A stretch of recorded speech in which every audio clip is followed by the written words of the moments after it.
kwa maana uongozi wa klabu ya wekundu wa Msimbazi Simba wamefurahishwa na kile ambacho kimetokea leo hii baada ya kupata ushindi dhidi ya B19 na kuingia hatua ya 16 bora. Lakini pale katika dimba la Meja Jenerali Samuyo tumewaacha mashabiki wa klabu ya wekundu wa Msimbazi Simba wakiwa wanavutana, wengine wakisifu kile ambacho kimetokea, lakini wengine hawajaridhishwa na kile ambacho kimetokea baada ya timu yao kukosa magoli mengi. Sababu ni ipi ya kukosa hayo magoli? Lakini pia tutaangalia goli la kwanza la Clatous Chota Chama Triple C Mwamba Lusaka. Mimi naitwa Yusuf Katalambula, nipo na Steven Mapunda Garincha. Lakini pia Steven mwana Mapunda, upo upande gani? Umeridhishwa na ulichokiona leo, ama na wewe upo na wale ambao hawajaridhishwa na kile ambacho kimetokea kwenye mchezo wa leo licha ya Simba kupata ushindi dhidi ya B19? Kwa maana ya plani ya mchezo mimi nimeridhika nayo, kwa sababu plani ya mchezo ilikuwa ni kuhakikisha timu kubwa inafuzu kwenda hatua inayofuata ili ushindani uweze kuwa mkubwa zaidi katika siku za mbeleni, lakini pia michuano iweze kuwa na mvuto. Kwa hiyo plani ilikuwa Simba kuhakikisha kwamba yeye anawezaje kujitetea na ukubwa aliokuwa nao kusonga mbele. Na kusonga mbele ni kwa namna yote. Ni namna ya kwanza ni kuweza kufunga idadi yoyote ya magoli, kuanzia goli moja, lakini pia lisiwe goli ambalo linaweza kuwa na upinzani, kwa maana kwamba wasiruhusu goli, lakini wameweza kufunga goli zaidi ya moja, wameweza kusonga mbele. Kwa hiyo kimipango na kimkakati imekaa vizuri, na ukiangalia kimpira imekaa vyema, kwa sababu unaangalia namna ambavyo Simba kwa sasa wanaendea mambo yao, jinsi ratiba ilivyokuwa. Ukiangalia kwa sasa kwenye msimamo wa ligi, ambaye anashika nafasi ya pili ni JKT Tanzania akiwa amecheza michezo 17. Simba ambaye yuko chini ya JKT Tanzania akiwa amecheza michezo 11, akiwa amezidiwa michezo 6. Kwa hiyo ina maana kwamba ana vipolo 6 kuweza kumpata JKT Tanzania aweze kutai michezo, lakini pia akiwa amezidiwa mchezo mmoja na Young African. Kwa hiyo lazima aweze kutunza energy kwa ajili ya kuweza kuangalia anacheza CRDB, wanasema kwamba kuna maisha baada ya leo, kesho unaishi vipi. Kwa hiyo lazima awe na mipango. Kwa hiyo kwa mipango ambayo kwa nayo lazima kuna kupumzisha wachezaji, lakini pia kuna aina ya kuweza kubadilisha approach, kwamba nimezoea kuona kwamba ukiwa pembeni anacheza huyu, kushoto anacheza huyu, katikati anacheza huyu, golini anacheza huyu. Kwa hiyo katika mechi zingine haina haja ya kuweza kuweka patterns, na unaweza ukachanganya pattern ili mradi kuweza kutunza energy na kuweza kutunza pia mkakati kwa mechi zinazofuata za usoni. Mzee Kadege, umeshuhudia dakika 90 leo hii klabu ya wekundu wa Msimbazi Simba, mchezaji Clatous Chota Chama baada ya kusurubika kwa muda mrefu sana kulitafuta goli lake la kwanza tangu kurudi katika klabu ya wekundu wa Msimbazi Simba, leo amefunga na goli limekuwa bora sana. Umeonaje kiwango cha Clatous Chota Chama? La pengine labda wakati huu mnamkosa Stefan Kiaziz, labda mkempata Chama huyu wa leo ambaye tumemwona? Chama kwa timu kama leo Chama amecheza vizuri. Na Chama hizi ndo timu zake hizi. Vipi dhidi ya Young Africans? Kwenye Yanga alishakuja na akachemka, alishindwa. Sasa alikuja Yanga mlimwona. Akacheza baada ya mechi na mkamwona anaingia dakika za mwisho, dakika za 80 ngapi, dakika za 70 ngapi, akachemka. Ndipo alipoenda Singida Simba wakamuona wakamrudisha. Na kufika Simba ndio akawa bora. Sasa hii ndio mfalume Chama pale Simba. Okay. Kwa sababu kutokana na mpira aliokuwa nao, umri aliokuwa nao umekwenda kidogo. Yes. Yanga wanacheza mpira wa kasi, Simba wanacheza slow. Kwa hiyo kwa Chama kwa Simba ndio sasa ndio maana anang'ala. Lakini kwa Yanga alishashindwa, ndio maana akarudi Simba. Na timu aliyocheza nayo yule tajiri alichokosea kitu kimoja tu, kuahidi kwamba kama mtashinda mtapata magari. Kwa hiyo madogo baada ya kuafikiria mpira wao wanafikiria magari. Umeona sasa hapo? Yeah. Baada ya kufikiria kucheza mpira kutafuta ushindi, wao wanafikiria magari. Ndio maana wakacheza chini ya kiwango. Na kwa sababu Simba sio bora, ndio maana kutoka kupata goli hizo mbili. Lakini nakwambiaje, kama ngikutana na Yanga sio chini ya goli 4, 5, 6. Lakini wamekutana kwa sababu na timu ambayo haiko sawa sawa, iko chini ya kiwango. Unakuta goli 2, na hata hivyo kuna goli pale la offside. Hiyo iko wazi kabisa. Goli la ngapi hilo? Goli la pili la offside alifunga Chama lile. Okay. Steven Mapunda, tumeiona Simba ina changamoto kwenye eneo la umaliziaji, lakini kwa sajili ambazo zimefanyika misimu miwili ambayo imemalizika, alikuwepo pale Sarehe Karabaka, moja ya wachezaji wazuri sana na anafanya bora sana katika klabu ya JKT Tanzania, lakini pia Valentino Mashaka naye anafanya vizuri sana. Hawa wote walisajiliwa katika klabu ya Simba kwa nyakati tofauti wakiwa kama striker namba 3. Lakini safari hii yupo Baraka Mwangosi, yeye ni striker namba 3. Ni ngumu kupata namba mbele ya Selemani Mwalimu, lakini pia mbele ya Jonathan Soa. Lakini hata kwa nyakati ambazo wote wanakosekana kwa nyakati tofauti, bado wamekuwa hawaaminiwi, kama vile ambavyo wenzake wameondoka kwa mkopo, pengine labda huenda naye akamalizika hivyo. Ni kwamba Simba wanashusha viwango vya hawa wachezaji, ama ipi shida ambayo inafanya Simba washindwe kuwaamini hawa wachezaji ambao wanawasajili wakiwa bora sana huko ambapo wametoka? Kwa misimu karibu minne sasa, Simba kwenye usajili wao wamekuwa wakifanya usajili wa kawaida, yaani hawajafanya usajili ukasema kwamba hapa wameweza kusajili kweli. Ukimwangalia Karabaka alikuwa katika level ya kawaida, ukimwangalia Lada Kichasambi alikuwa katika level ya kawaida, ukimwangalia huyu nani ambaye alifunga goli pekee, alifunga goli la ushindi walikuanza na Al Tripoli, alikuwa Edun Barua. Ukimwangalia Edun Barua ni mchezaji wa kawaida. Lakini hao wote unakuta wanapokuwa wanakwenda kwenye timu kama ya Simba, kutokana na fan base kubwa ya Simba na ukubwa aliokuwa nao Simba, na pia namna inavyozungumzwa, unakuta kuna aina wachezaji wanazungumzwa mpaka mwenyewe unajiuliza kwamba huyu imekuwaje anazungumzwa hivi. Kwa hiyo wanapata mileage kubwa, lakini ukiangalia kiwango chao ni kiwango cha kawaida. Na ndio maana hata ukimwangalia Mwangosi naye pia anaingia kwenye kundi hilo hilo la wachezaji ambao wanasema kwamba average player. Yaani huwezi kumtegemea kuweza kuleta matokeo makubwa ndani ya klabu ya Simba. Hilo ni kitu ambacho nakitegemea kabisa.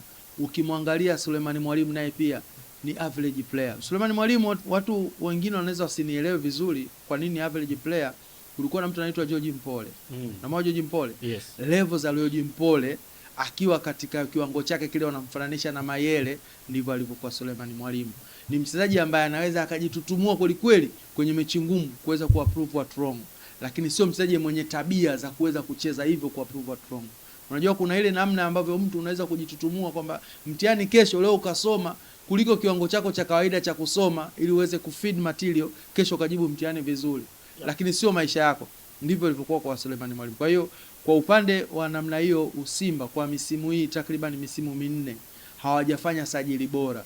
Hawana wachezaji ambao ukasema kwamba hawa ni wachezaji bora katika eneo la mwisho. Na ndio maana sitegemei kuona kukiwa na ubunifu katika eneo la mwisho.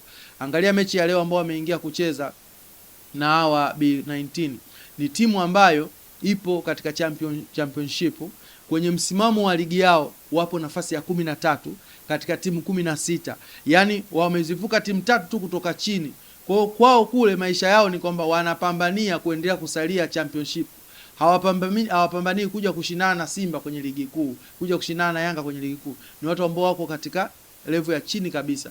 Kama hawa ambao wanateswa kule na wenzao kutoka championship wanakuja kucheza na Simba, ambao Simba hiyo ina kina Mwangosi ambao hao ni wachezaji namba 3, wanakuja kupewa challenge na wachezaji wa championship ambao kwenye championship wakiwa katika hali ya kupumulia mipira wanapewa game tough kama ile.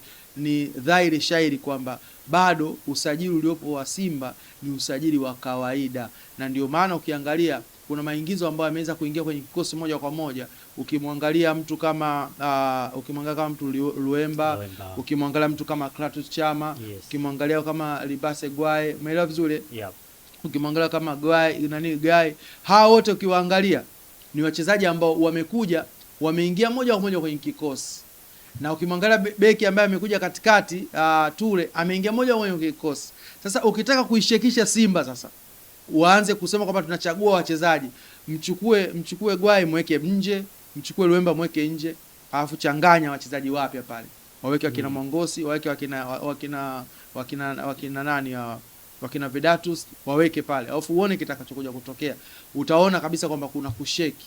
Kwa hiyo ni tafsiri yake kubwa kabisa kwamba bado hawajapata kikosi kipana. Kwa nini hawajapata kikosi kipana? Maana kwenye usajili wao hawajafanya usajili bora.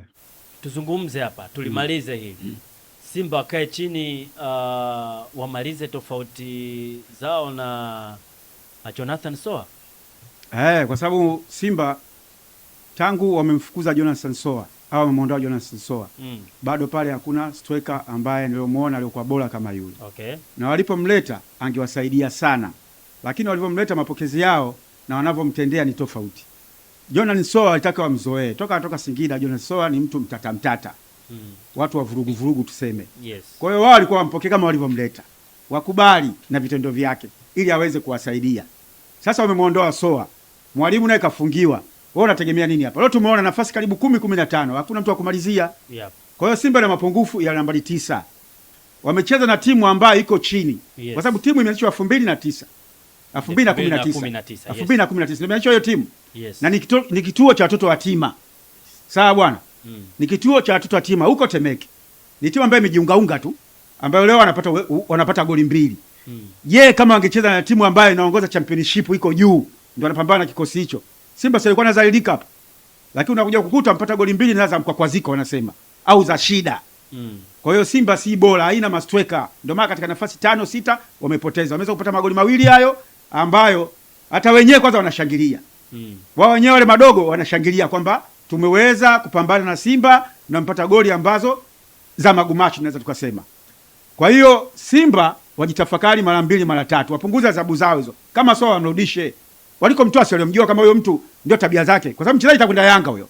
Lakini Yanga baada ya kumshtukia tukagundua huyu japo bora. Okay. Lakini mwacho aende Simba. Kwa hiyo ndio ninachokwambia hicho kwamba Simba wajitafakari mara 2, watafute namba 9 ambaye bora. Yes, tumeungana na Chief Zabane Kamazumfela. Amekuja kuweka sawa kile ambacho kinazungumzwa. Chief, karibu. Nashukuru ndugu yangu.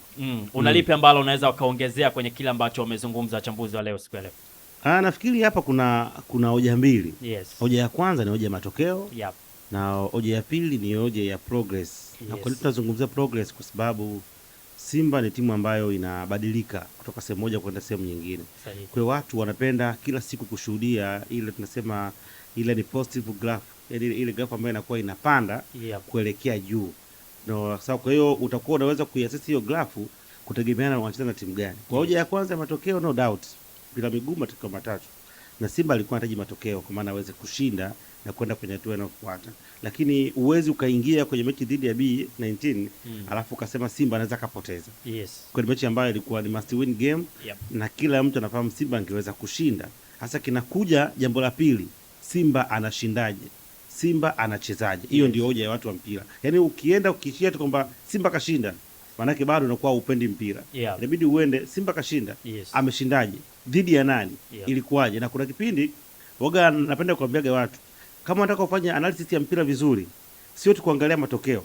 Yes. Unaangalia na zile moments za kwenye mchezo. Unaweza ukaona timu inashinda magoli 3-0, lakini timu ambayo haijapata goli itengeza nafasi 19 za wazi hawakuweza kutokea. Kwa hiyo when it comes kwenye matokeo, unapata magoli 3, lakini hali yako haiakisi matokeo ulifanya nini ulioweza kuyapata. Kwa hiyo jambo ambalo watu wanaangalia, Simba ipo kwenye progress transition, inakwenda mbele kwa maana ya kutaka kuendelea kuimprove. Sasa unaangalia kwenye mechi kama ya B19, Simba inabidi achezaje na katika maeneo gani?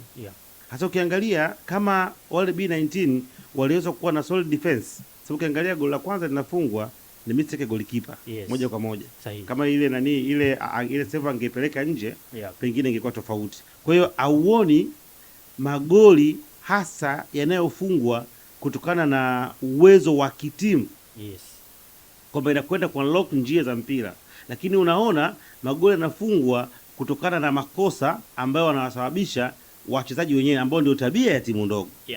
Si unaelewa? Yes. Kwa hiyo kichokuja kuleta matokeo sio ile profile ya players, sio ubora wa timu. Yes. Isipokuwa ni makosa ya B19 katika safu yao ya nini? Ya ulinzi. Sasa mtu anapokuja anasema okay, sasa kama tunacheza na B19 tunaona this quality kwa level tulionayo, je, mechi nyingine au ndo unakuja kwenye hizo hoja ambapo sasa kwamba watu wengine pengine hawakuweza kufurahishwa na matokeo ya leo. Lakini pia ndio kuna hoja ambayo alikuwa anaizungumza Steve, niliweza kumsikia.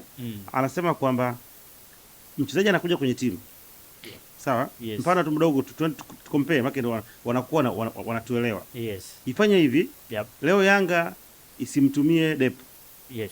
Isimtumie Okelo. Isimtumie Damaro. Isimtumie Mwanengo. Yep. Je, timu itakuwepo, ita progress, itacheza, itaendelea, ita maintain. Leo Simba isimtumie Chama, isimtumie Gueye, isimtumie Aura. Yep. Sawa? Yes. Nazungumzia sasa za Disha Dogo. Isimchukue Kibabage. Je, itaweza ku maintain na kuweza kuwa aggressive kama ambavyo ilivyo?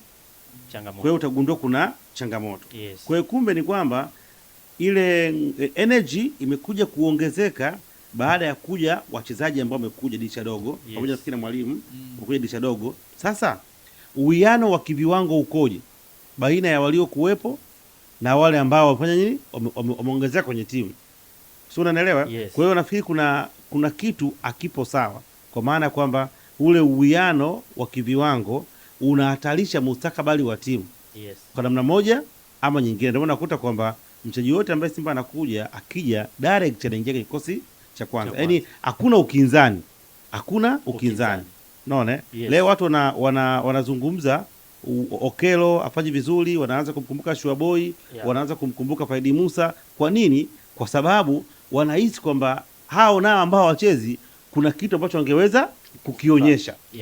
Lakini ukiona watu hawamzungumzii Mwangosi, sawa? Ukiona mtu amzungumzia mwingine wa Simba, maana yake kuna utofauti mkubwa. Ndio maana watu hawaoni kama wana deserve kukaa wapi? Kukaa bench. Si unaelewa? Yaani sio story. Leo akiwa atumiki Abeli, haiwezi kuwa story. Leo akiwa Duchu achezi, hauwezi kuona kama anapotea. Unanifahamu? Kwa sababu unagundua kwanza kwamba level yake ni ya chini. Lakini pakiwa pana competition ndio fanya hapana, kwamba hiki ambacho anakitoa Damaro hata Shuaboy anaweza kwa nini kukitoa. Maana yake kuna level ambayo timu ilikuwa imefikia ikatekeleza. Kwa nafikiri kikubwa cha kufanya ni Simba kufanya improvement hasa kwenye eneo la timu. Timu yao mimi binafsi nimeangalia apart from matokeo ambayo wamekuwa nayo kwa namna moja ama nyingine, lakini changamoto kubwa ni kwamba bado haupati ile flavor au rhythm ya timu kubwa hasa kwenye kutafuta matokeo, kitu ambacho kinahatarisha. Unaweza ukashinda hata mechi 10-15, lakini tunatamani kuona siku Simba ikiwa ina dominate mchezo hasa kwa mechi za chini. Na hasa katika uwanja ambao ni nyumbani, uwanja ambao mzuri. Je, leo tukienda mikoani mvua zinaanza, kama tunakosa ubunifu katika eneo la mwisho, changamoto. So unaona pale Aura, unamuona yeye tu, unamuona Gweye, yaani uko unamuona mtu anafanya vitu vingi peke yake, lakini ana support ya timu. Kwa nafikiri hiyo ndio ilikuwa changamoto kilimo cha siku. Hii ni mchezo ambayo timu inatakiwa iweze kusogea kwa sababu nyingine. Kwa leo hatuwezi kuzungumzia ushindi wa Simba. Tutazungumzia Simba imechezaje. Ndio hoja ya msingi. Kwa sababu Simba ilikuwa lazima tu ashinde kwa namna moja au nyingine. Na hata mpira wenyewe unataka Simba ashinde. Kwa hoja ameshinda katika mazingira ya namna gani? Shukran sana Chief. Kwa kumalizia, Steven Mapunda, ahadi ya kumfunga Simba mnapewa gari imeathiri ama imewapa faida B19 kwa namna gani?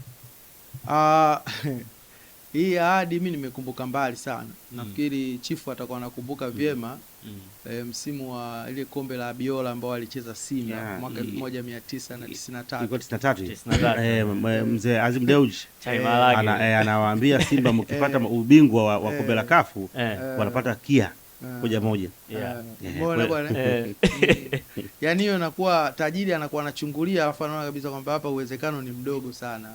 Lakini anajitutumua kuweza kufanya hicho kitu. Yaani sasa kama leo hii mtu atoke mbele aseme kwamba bwana Mapunda, ukimpiga Mwakinyo unapata bilioni 6, ukimpiga Mwakinyo. Sasa wewe anza mazoezi leo afu mechi wiki ijayo. Wanajua kabisa kwamba hata nikipewa mwaka mzima inakuwa ni ngumu zaidi. Afu ananipa bilioni 6. Kwa ni kitu ambacho kilizungumzwa, lakini obviously ilikuwa kwamba Simba must win. Yaani ilikuwa hivyo kima karatasi, kiuzoefu, lakini pia kima tamanio kwamba Simba amelikosa ile kombe kwa muda mrefu na anahitaji aweze kupata ile kombe angalau aweze kuongeza ile confidence kwenye timu. Kwa hiyo ilikuwa ni lazima aweze kushinda. Kwa hiyo hii ilikuwa ni sehemu ya kuweza kuipambisha mechi kwa sababu pia lazima ufanye publicity. Mimi nimeelewa zaidi katika eneo hilo kwamba kuifanya mechi iweze kuwa na mvuto, mtu aone sababu kwa nini niende kutazama mechi ya Simba dhidi ya B19. Akisikia vitu kama hivi, kuna mtu mwingine anatoa kiingilio chake anakwenda kuangalia. Lakini pia B19 walitumia mechi hii kama sehemu ya kwenda kutangaza pia wachezaji wao na kwenda pia kujitangaza wao. Kwa hiyo lazima watoe, kuna baadhi ya hoja wazitoe.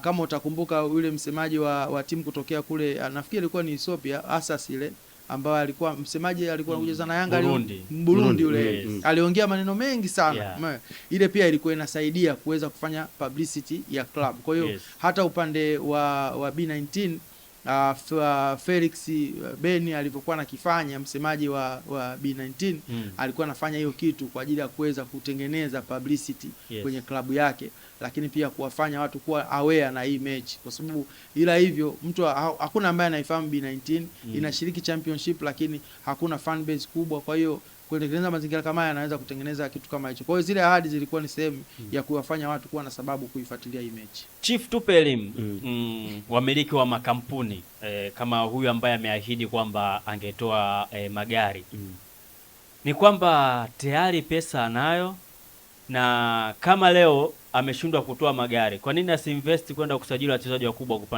kupanda juu? Tupe elimu. Ndio ambacho kidogo alikuwa anakizungumza hapa Steve. Ni kwamba wakati mwingine unatumia slogan, unatumia maneno ili kuweza kuhype mechi, kuweza kuipa mechi iwe kubwa, kwa sababu na uweza kupatia watu sababu ya kuweza kuangalia mchezo.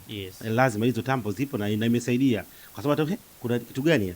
Kwa sababu kwanza before hujafikiria magari, ungeanza kwenda kwenye records, kuangalia timu namna gani ipo wapi, ile wachezaji gani ambao iko nao kwenye cost chao. Ukiangalia majina yote ni mapya, ni vijana wadogo ambao wanakuja, na ile kwa moja ama nyingine iliwaathiri kisaikolojia, kwa sababu hawana experience. Ni timu kama za Simba, Yanga, ukizipa ahadi ni watu ambao wana experience tayari. Kwa hiyo inaweza ikawa ni positive, sawa? Nasema ni positive motivation. Kuna story moja napenda kuizungumza, nilikuwa naisikia zamani. Kuna jamaa alikuwa ameshinda bahati nasibu ya shilingi milioni 100 miaka ya nyuma sana. Sasa watu wakajipanga, tutakwenda kumwambiaje huyu jamaa kwamba hizi milioni 100 za kwake na ameshinda. Sababu unaweza ukaenda ukamwambia alafu akapata mshtuko. Wakabidi wakamtafuta mtaalamu wa saikolojia, wakatoka naye, wakachukua gari, wakaenda mpaka ule mzee, wakamkuta yuko zake shambani analima. Kabla tumekuja tunazungumza na wewe, akazungumza. Baadaye kama mzee, tulikuwa tuna jambo nataka tukuulize, kwa mfano katika zetu story. Kwa mfano mzee, inatokea leo hii hapa umekaa zako hapa, wanatokea watu, akamwambia mzee umeshinda milioni 100. Anazungumza yule ambaye ndio mtaalamu wa saikolojia sasa. Kwa yule mzee, umetokea hapo umeshinda milioni 100, wewe mzee utachukua hatua gani? Akasema mimi bwana, nikishinda milioni 100 nitakachokifanya nitachukua milioni 50 nitampa yule ambaye amenembezwa habari. Kwa kama ni wewe nitakupa milioni 50. Yule aliyeambiwa akaanguka yeye sasa. Yaani aliyetumwa sasa yule kwamba akapeleke ujumbe, sawa, na awasaidie kuweza kumkama mzee, yeye ndo alizikwa. Yaani naye akutarajia kupata milioni 50. Yaani kwa mpewa kazi ya kwenda kummotivate mtu, kwenda kumkama mtu, akutegemea kupata hiyo feedback ya kwamba na yeye kama mimi nakupatia wewe milioni 50 na kwa kwako katika hizo 100. Mzee mimi chali chini, watu wakachukua kaenda kuzikeza stories za mtaani. Manangu ni nini? Kwamba unaweza ukawa unatengeneza positive, sawa? Yaani unatengeneza ule mwitikio na kuweza kumpa mtu hamasa positive, lakini wakati kama wewe mwenyewe unayofanya na yule ambaye anafanya kitu kile hajajiandaa, ile inakwenda kuleta reaction negative. Yaani hiyo kitu positive kiweza kwenda kuleta reaction negative. Kwa hiyo wale wachezaji, ile kitu ukiwaangalia toka dakika ya kwanza, kwa sababu walijipima, sisi hatuwezi kushana na Simba. Kwa kitu pekee tunachokifanya, tukajaribu kwenda kutafuta sare. Sasa ule umakini unapoongezeka ndio kuwezekana kukosea panapokuja. Yaani ukiwa so much tense, ukiwa na tension kubwa, ndio rahisi kuweza kukosea. Na ndio ambacho kimetokea, kwa sababu wao walikuwa waangalie na mpira, walikuwa wanaangalia muda. Na akili yao ilikuwa ni kwamba hatuwezi kufika kwetu, wakija tutengeneze bloko, tutafute sare. Kwa hiyo mimi nafikiri binafsi iliwaathiri, kwa sababu ni kitu ambacho kilikuwa ni zaidi ya ahadi ya kawaida.